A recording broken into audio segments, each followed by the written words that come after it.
बिस्मिल्लाहिर्रहमानिर्रहीम अस्सलाम वालेकुम स्टूडेंट्स। नाइन्थ क्लास तर्जुमतुल कुरान का पेपर है, बहुत इंपॉर्टेंट पेपर है। आपको छुट्टी भी नहीं है और आपने सारा करना है। आपको इंशाल्लाह इस पेपर के अंदर मुकम्मल तौर पर बताया जाएगा कि कौन कौन से क्वेश्चंस बहुत ज़्यादा इंपॉर्टेंट है। इंशाल्लाह आपका बायो का पेपर हो, कंप्यूटर इंग्लिश का, हाँ टीचिंग से जो जो इंपॉर्टेंट बातें बताई जा रही हैं आपने वो याद की हैं और 100% जो है वो कमेंट सेक्शन के अंदर स्टूडेंट्स ने खुशी का इजहार भी किया कि सर आपने जो इंग्लिश का बताया वो ही आया, कंप्यूटर बायो तमाम तर जितने भी पेपर्स के हुए हैं आप तमाम स्टूडेंट्स के बहुत अच्छे हुए हैं। इंशाल्लाह आप तमाम स्टूडेंट्स का ये भी पेपर बहुत अच्छा होगा। इन उर्दू इंग्लिश मीडियम तमाम जो स्टूडेंट्स हैं सबका जो है वो तर्जुमतुल कुरान का पेपर जो है वो एक जैसा होना है। तो कुरान मजीद का इंशाल्लाह आपको जो चीज़ें पॉइंट्स बताए जाएंगे आपने ये सारे कर लेने हैं। इंशाल्लाह आप तमाम स्टूडेंट्स जो है इससे कामयाब होंगे और मैक्सिमम मार्क्स फुल मार्क्स के एक प्लस ग्रेड के साथ कामयाब होंगे। तो स्टार्ट होने से पहले प्लीज़ वीडियो को लाइक कर दे, चैनल पर नए हैं लाजमी तौर पर हाँ टीचिंग को सब्सक्राइब कर दीजिए। बहुत शुक्रिया आप तमाम स्टूडेंट्स का। तो सबसे पहले नोट करते जाएं, आपने कुछ इंपॉर्टेंट जो क्वेश्चंस हैं जो करने हैं आप तमाम स्टूडेंट्स को पता है। इसके अंदर सूरह मरियम जो है वो भी आती है। इस नाइन्थ क्लास के अंदर कुरान मजीद का जो पेपर है उसमें सूरह मरियम की तिलावत सुनकर नजाशी ने क्या कहा, ये बहुत अहम क्वेश्चन है। सूरह मरियम की तिलावत सुनकर नजाशी ने क्या कहा ये आपने करना है। उसके बाद हिजरत हबशा का सबब क्या था, ये भी आपने करना है। हिजरत हबशा का सबब क्या था, ये क्वेश्चन बहुत अहम है। सूरह मरियम के कुछ इंपॉर्टेंट जो चीज़ें हैं वो आपसे मैं आपको बता रहा हूँ। फिर जो है सूरह मरियम के अहम इल्मी और अमली नुकात के में से 2 तहरीर करने हैं, ठीक है। ये सूरह मरियम में से आपने कर लेना है। उसके बाद कुछ जो है वो इम्पोर्टेंट अल्फाज मैनी है जो इस सूरह मरियम के अंदर आते हैं। मादुमता फ़यकूनो, उसके बाद है आगे है मुबारकन, ठीक है, ये आपने कर लेने हैं।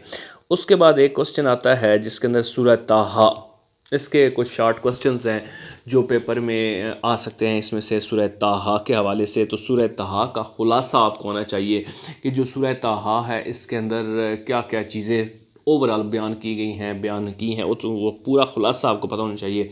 और इसके इल्मी और अमली नुकात जो हैं वो आपको आने चाहिए। कम अज़ कम 2 नुकात जो है वो आपने तहरीर करने होते हैं।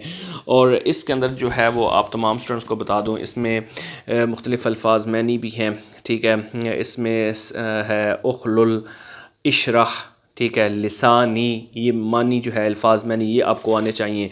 उसके बाद नेक्स्ट जो है वो सूरतुल अंबिया है। सूरतुल अंबिया, इसके जो मुख्तसर सवालात हैं, शॉर्ट क्वेश्चंस हैं, जैसे सूरतुल अंबिया जो है इसकी फ़जीलत क्या है उसको तहरीर करना है, ठीक है, सूरह अंबिया की फ़जीलत के हवाले से। उसके बाद सूरह अंबिया का आपको खुलासा पता होना चाहिए कि सूरतुल अंबिया के अंदर ओवरऑल क्या क्या बयान किया गया है, ठीक है। जो जो इसके अंदर कोई एग्जांपल्स हैं, मिसालें हैं, ठीक है, वाक़यात हैं, तो वो आपको एक पूरा खुलासा आना चाहिए, ठीक है। उसके बाद सूरह हज है, इसमें मुख्तसर सवालात सूरह हज के आपको पता होने चाहिए। और सूरह हज जो है इसके अंदर अहम इल्मी अमली नुकात जो है वो आपको 2 तहरीर आपने करने हैं, ठीक है, इसका खुलासा आना चाहिए। और फिर नेक्स्ट जो इसमें एक सूरह आती है सूरतुल फुरक़ान। सूरतुल फुरक़ान जो है इसके मुख्तसर सवालात जो है वो बहुत ज़्यादा इंपॉर्टेंट हैं। इसके अहम इल्मी अमली नुकात जो हैं वो 2 तहरीर करने हैं और इसका खुलासा आपको आना चाहिए। उसके बाद इसमें जो है वो है इस तरफ उसके बाद लम युहर्रकू यमशूना, ये अल्फाज मैनी जो हैं ये भी आपको आने चाहिए, ठीक है। और सूरत शुअरा जो है इसका खुलासा आना चाहिए। इसके अहम इल्मी और अमली नुकात जो है उनमें से 2 तहरीर आपको करने आने चाहिए। उसके बाद है सूरह नमल है, इसका खुलासा आपको आना चाहिए। और सूरह नमल के अंदर एक क्वेश्चन बहुत ज़्यादा अहम है जो पेपर में आ सकता है। हज़रत सुलेमान अलैहिस्सलातु वस्सलाम का ज़िक्र है, तो वो किस तौर पर लिया गया है सूरह नमल के अंदर। और सूरह नमल के अहम इल्मी और अमली नुकात में से 2 तहरीर करने हैं। तो नेक्स्ट जो है वो सूरतुल कसस है, इसके शॉर्ट क्वेश्चंस जो है वो आने चाहिए। सूरह कसस जो है इसका एक इंपॉर्टेंट क्वेश्चन है कि सूरतुल कसस को ये नाम कसस क्यों दिया गया, ये बहुत अहम क्वेश्चन है सूरतुल कसस का। और कारून के बारे में आप क्या जानते हैं, क्योंकि सूरतुल कसस के अंदर कारून का भी जिक्र है, तो कारून के बारे में आप क्या जानते हैं ये सूरतुल कसर के हवाले से आपने बताना है, ठीक है। और नेक्स्ट जो है वो इसमें जो चीज़ है वो है सूरतुल अनकबूत है। तो सूरतुल कसस जो है इसके अहम इल्मी और अमली नुकात जो हैं उनमें से 2 नुकात जो है वो भी तहरीर करने आपको आने चाहिए, ठीक हो गया। उसके बाद यहाँ पे एक और जो चीज़ आपको पता होनी चाहिए हाँ जी, वीडियो को प्लीज़ लाइक कर दीजिएगा, चैनल पे नए सब्सक्राइब। मैं आपको साथ साथ बता रहा हूँ इंपॉर्टेंट पॉइंट्स जो आपने करने हैं। सूरतुल अनकबूत है, इसका खुलासा आना चाहिए, इसके अहम इल्मी और अमली नुकात जो हैं वो भी आपको करने हैं। उसके बाद जो है वो सूरतुल रूम है, ठीक है। सूरतुल रूम में से किस बात की पेशन गोई की गई है, ठीक है। सूरतुल रूम के अंदर कोई पेशन गोई है तो वो आप पेशन गोई आपको पता होना चाहिए क्या की गई है। इसके अहम इल्मी और अमली नुकात में से दो जो है वो भी आपको आने चाहिए।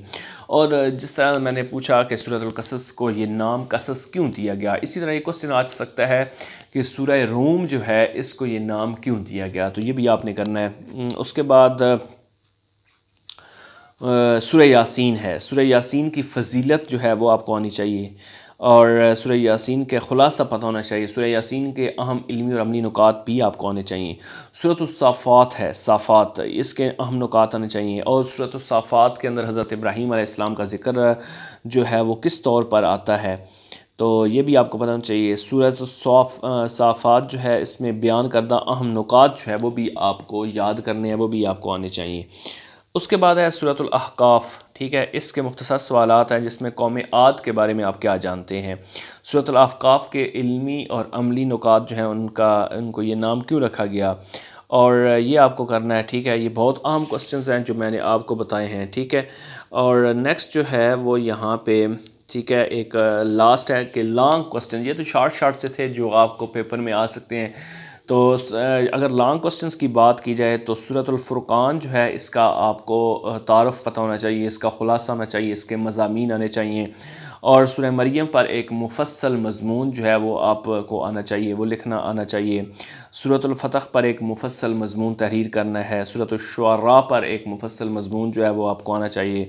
सूरह यासीन है, सूरतुल नमल, इन पर मुफस्सल मज़ामीन जो हैं वो आपको आने चाहिए, पेपर में लॉन्ग क्वेश्चन के तौर पर पूछे जा सकते हैं। सूरह मरियम जो हमने पढ़ी है, सूरह ताहा है, अम्बिया है और सूरतुल हज है, इनकी कुछ आयात करीमा है जिनका तर्जमा जो है वो पेपर में पूछा जा सकता है। जैसे सूरह मरियम है, उसकी आयत नंबर 32 है, 34 है और 36, आयत नंबर 32 और 34 और 36 ये आपको आनी चाहिए। उसके बाद सूरत ताहा जो है इसकी आयत नंबर 27, 29 है, 32 और 34, 27, 29 है, 32 और 34 है, ये आपने करनी है। अम्बिया सूरत जो है उसमें 30 और 33 आयत करीमा जो है ये बहुत आम है, इसको आपने कर लेना है। और सूरह हज है, इसकी आयत करीमा जो है वो 66 और 67 आयत करीमा वो आपने करनी है आयत करीमा के तौर पर।